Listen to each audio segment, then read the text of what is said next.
A gente vai conversar com o Thiago Silva, ele está lá no Núcleo de Proteção à Criança e ao Adolescente, vítimas de crimes, que está investigando um caso que está repercutindo e repercutindo muito. É o caso de uma adolescente que teria pego uma corrida, de Uber, saiu do Boqueirão, ia para o Abranches e nesse caminho ela teria sido vítima do motorista de aplicativo, que seria um policial militar. O homem chega até a dizer o seguinte, que houve a relação, inclusive, né? Ele também fez um boletim de ocorrência, mas que teria sido consensual. Que história! O que a gente tem de novidade nesse caso, Thiago Silva? Pois é, Jason, o Balanço Geral está acompanhando essa história, registrada nessas últimas horas aqui em Curitiba, na realidade no último final de semana, uma adolescente, uma estudante de apenas 15 anos, moradora na região do São Lourenço, aqui em Curitiba. Ela estava na casa de parentes, pede um motorista de aplicativo lá no Alto Boqueirão. Para retornar para casa, no meio do caminho, ela sofre essa violência sexual, segundo ela, um depoimento prestado aqui no Nucria. E aí ela vai às redes sociais e faz a denúncia. O policial militar, então, toma conhecimento dessas denúncias, é um soldado da Polícia Militar. Ele procura uma outra delegacia e ele confirma, mas ele diz que não foi estupro, que foi uma relação consensual. E aí a gente acompanhou de perto essa história, conversamos com as vítimas e você acompanha agora aqui no Balanço Geral, você entende melhor essa história a partir de agora aqui no Balanço Geral. Acompanhe. Uma adolescente de 15 anos acusa um motorista de aplicativo de estupro, um trauma que a vítima tenta superar ao lado da família. Não sei o que ele tinha na cabeça, entendeu? Porque eu acho que ele não ia gostar, né, que fizesse isso com a filha dele. Imagina se fizesse com a filha dele. Que eu passei, eu não quero que ninguém passe. Ela não dorme, ela não tá comendo, ela tá tomando remédio, ela sai na rua, ela tem medo, ela tem que se tratar com um psicólogo, fazer tratamento. Ele acabou com a nossa família, com a nossa vida, com a vida da minha filha. Ela está muito abalada psicologicamente, ela não está dormindo, não está se alimentando. A família também, eu como tia, não estou dormindo porque é a mesma coisa que fosse minha filha, entendeu? A adolescente e os amigos identificaram o motorista pelas redes sociais e descobriram que ele também é policial militar. A menor fez esta postagem e divulgou o perfil do suspeito. Em nenhum momento percebi que ele era polícia nem bandido. Às vezes tem pessoa, né, que compra arma, deixa em casa por perigo, assim, para defender a família, mas não imaginaria que ele era policial militar, né? Noite do último domingo, a corrida começou nesta rua, no bairro Boqueirão, na região sul da capital. A estudante estava no litoral do Paraná e depois de chegar na casa de amigos, decidiu ir embora. Foi então que ela pediu a corrida. No início do trajeto, um bate-papo normal entre o motorista e a passageira. Eu perguntei a idade dele, ele perguntou a minha e só tava conversa normal, igual eu conversava com os outros Uber, nada mais. Depois ele começou a falar umas besteiras pra mim, se eu gostava, no carinho, essas coisas. Ele falou assim que a região onde eu morava era perigosa. Eu falei que tinha às vezes um assalto lá, né?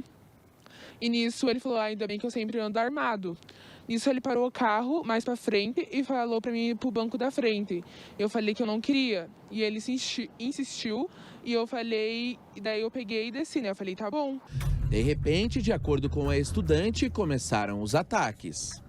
Porque ele tava com uma arma, não sabia que ele podia ser capaz, sei lá se ele era policial, o que ele era. No trajeto da corrida, a prima da minha amiga me ligou. Falou se eu tava bem, onde que eu tava, qual era a rua, que era pra me perguntar pro motorista. Nisso ele já tava passando a mão na minha perna. Só que eu não falei pra ela nada, né? Como ele tinha uma arma, não sabia o que podia acontecer. Daí ela falou, tá bom, desligou e eu desliguei também. E no trajeto foi indo, ele passando a mão e eu falei que eu não queria. E ele cortou o caminho, parou no Parque São Lourenço. Segundo o relato da adolescente, perto do estacionamento do parque, em um local muito escuro, ela foi obrigada a manter relações sexuais com o motorista. Ele pegou e ergueu a blusa dele, a arma estava na cintura. Daí que eu fui obrigada a fazer as coisas nele. Ele fez eu fazer sexo oral nele.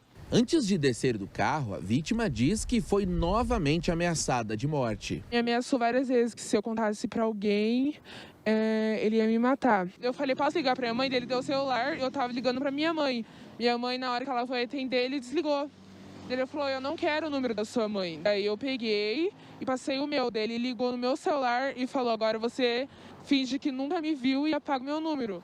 E eu falei, não, eu apago na sua frente. Eu apaguei, minha mãe retornou a ligação e eu falei com ela na ligação. Ele falou, agora é sua chance de viver. Nisso eu atendi e a minha mãe perguntou se eu estava bem. Eu falei que sim, que eu já estava voltando para casa. Daí ela falou assim que ia deixar meu irmão lá na sala e ela ia dormir. E foi isso. A adolescente, ao chegar em casa, não contou para a família. Uma amiga fez a vítima mudar de ideia. Ela ficou com medo de contar para a mãe, porque ele ameaçou que mataria ela. E como ela já sabia que ele tinha endereço, ela ficou com medo. Mas minha filha encorajou ela, falou para ela que ela tinha que contar. Daí que ela contou para a mãe dela, minha filha contou para mim. E nós estamos assim, sabe, sem chão, porque a gente nunca imagina com um aplicativo vai poder fazer isso, entendeu? Até então achei que é uma coisa segura. Por isso que a gente encorajou ela a falar, a depor, para alertar muitas meninas para ter cuidado quando pegar qualquer tipo de aplicativo, para não confiar mais. Em áudio, o policial negou o estupro. Ô, cara, eu sou policial, pai de família. Jamais ia fazer isso daí. Eu tô tentando procurar a foto da menina aqui, mas eu nem lembro de ter levado ela. Talvez tenha levado, talvez nem tenha. Eu acho que é uns problemas de inimizade, alguma coisa que alguém inventou, cara. Pelo amor de Deus, jamais faria isso com a menina.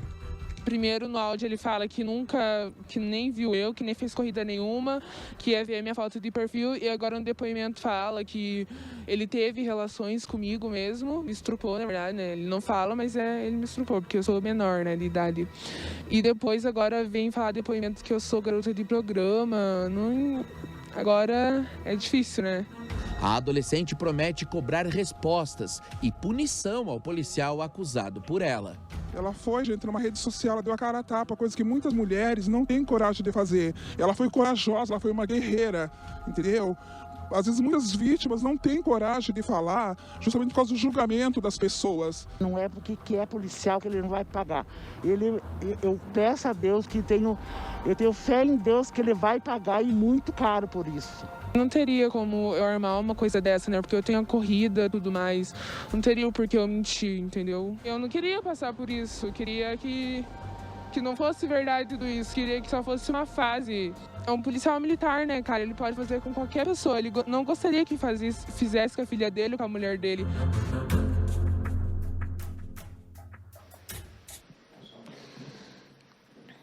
A história é essa. São duas versões, a versão do policial militar que procurou uma delegacia e registrou um boletim de ocorrência, e a versão da adolescente que compareceu aqui ao Nucria, e cabe agora que essa delegacia especializada em investigar este caso e descobrir o que realmente aconteceu. Para explicar melhor como é que estão as investigações, os interrogatórios, eu estou com a delegada Ellen, que é a responsável por esse inquérito. Doutora, o que acontece a partir de agora? Boa tarde. Boa tarde a todos. A gente vai dar continuidade às diligências do inquérito policial. Vamos aguardar aí a chegada do laudo da perícia pelo IML e estamos intimando as testemunhas para poder serem ouvidas aqui também. E, ao final de tudo, o noticiado vai ser interrogado aqui pela Polícia Civil. Ele vai ter que prestar um novo depoimento aqui. Ele prestou um depoimento numa delegacia. A senhora quer ouvi-lo nessa especializada? Isso. Ele registrou o boletim de ocorrência numa outra delegacia distrital e aqui ele vai ser ouvido já na qualidade de interrogado. E aí a gente tem um detalhe, delegada, que é um áudio do policial militar. Nesse áudio que ele manda pelas redes sociais, ele diz que não tem violência sexual, mas que no boletim de ocorrência tem. Vamos reprisar esse áudio aqui para você acompanhar direito o que disse o policial militar nas redes sociais. Ô, cara, eu sou policial, pai de família. Jamais ia fazer isso daí. Eu tô tentando procurar a foto da menina aqui, mas eu nem lembro de ter levado ela. Talvez tenha levado, talvez nem tenha. Eu acho que é uns problemas de inimizade, alguma coisa que alguém inventou, cara. Pelo amor de Deus, jamais faria isso com a menina. Delegada, no áudio ele nega, mas a senhora teve acesso ao boletim de ocorrência que ele fez na delegacia. No boletim de ocorrência ele confessa que houve uma relação sexual? Isso, no boletim ele afirma que houve relação sexual, porém ela foi consentida, não houve ali grave ameaça nem violência para o ato. E a vítima já diz o contrário. A vítima, ela relatou o quê? O que ela contou? Como é que foi esse depoimento? A senhora acompanhou o depoimento? Quem acompanhou o depoimento? Como é que foi essa oitiva dela aqui na delegacia? A oitiva dos menores de idade, em razão de uma lei nova, 13431 de 2017, não pode ser feita em cartório pelo escrivão de polícia, acompanhado ali pelo delegado. Ela foi ouvida. Bom, a gente está aqui sem o áudio nesse momento aqui da delegada, doutora Ellen, do Thiago Silva, mas eu quero trazer aqui o seguinte, põe no telão pra gente aqui os BOs. Só vamos preservar aqui os dados das pessoas, mas aqui é o seguinte, nós temos 2 BOs. Desse lado aqui, ó, nós temos aqui o boletim de ocorrência, os fatos citados pela vítima. E aqui, desse outro lado aqui do nosso telão, ó, pode abrir, coloca na geral para mim, por favor, aqui, só para as pessoas terem uma ideia. Olha aqui, tá vendo? Tudo isso aqui foi relato do policial militar. Então você vê, e ali ele vai enumerando, inclusive, os pontos. Agora, detalhe, aqui a moça conta isso que a gente viu na reportagem. Doutora Márcia Marcondes, que está aqui com a gente, nossa comentarista de segurança pública. Ela diz o que aconteceu. Pediu o carro de aplicativo, chegou o motorista, ele contou uma história que a situação era, a região era perigosa, que ele estava armado, que ela viesse sentar no banco da frente, né? E aí a moça aqui relata que no caminho ele começou a seduzi-la até que parou no parque, na região do Parque São Lourenço e cometeu o ato de estupro. Já o policial relata outras situações. Relata, por exemplo, que ele parou o carro, alguém chegou com a moça, deu R$50 para ele, a corrida custou 40, ele devolveu 10 e que a moça, a jovem, a vítima aqui no caso, teria pedido os R$40, os 10 de troco e aí faria, inclusive manteria relações sexuais com ele. Ele disse também, o acusado, o suspeito aí no caso, né? Ele disse também que não conhecia. Depois, no próprio boletim de ocorrência que ele registrou, depois que ele viu o tamanho da história, a proporção, né, que a história tomou na internet, aí foi que ele procurou para fazer o boletim de ocorrência e disse tudo isso. Doutora Márcia, diante dessa situação toda, o que eu pergunto? Qual a análise que a senhora faz? Bom, no primeiro momento, ele é muito confuso sobre as declarações dele. E no próprio boletim de ocorrência, ele confessa um outro tipo de crime. Porque prostituição não é crime, mas se valer dela, sim. Então, quer dizer, se fosse a verdadeira, a versão dele, ele já confessa outro tipo de crime. E ele realmente é confuso. Uma hora ele diz que nunca viu a moça, outra hora ele sim, que ele fez a corrida para a moça.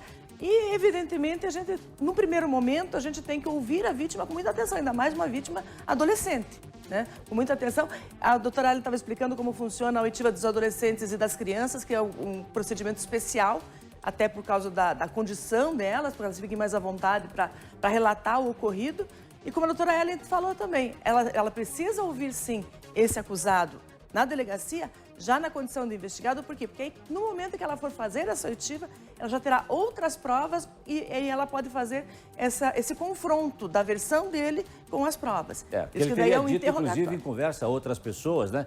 E ali naquele boletim de ocorrência, ele relata diversos fatos, né? Colocando realmente como se fosse uma situação que poderia ter acontecido sem pressão de nenhum dos lados, né? Mas é aquela velha condição que a gente já falou aqui. Vamos colocar a culpa na vítima. Foi a vítima que me seduziu, foi a vítima que... Então, não é a melhor colocação. A polícia segue investigando, vai ouvir melhor os dois lados, agora vai tentar entender, vai fazer as investigações, voltar um pouco no tempo, na linha cronológica, e a gente vai continuar acompanhando aqui no nosso Balanço Geral. Obrigado, doutora Márcia.